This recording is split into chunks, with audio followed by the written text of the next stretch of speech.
مجازی نه حقیقی برای جوانان ما به وجود آوردن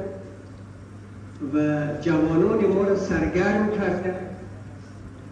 و این یک سیاست بسیار خطرناک نظام سلطه در جهان که به این ترتیب جوانان ملت ها نمیگیم فقط اداره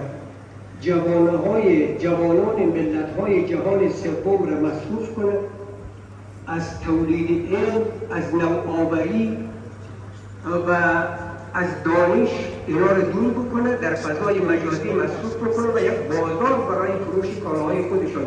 درست بکنه و این حرف بسیار منطقی و درستیه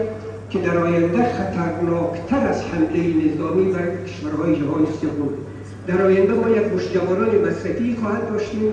که فقط به فضای مجازی سرگرم از طریق فضای مجازی نان می‌خورد و دیگه هیچ نوآوری و علم و دانش در بین این مردم نخواهد. اما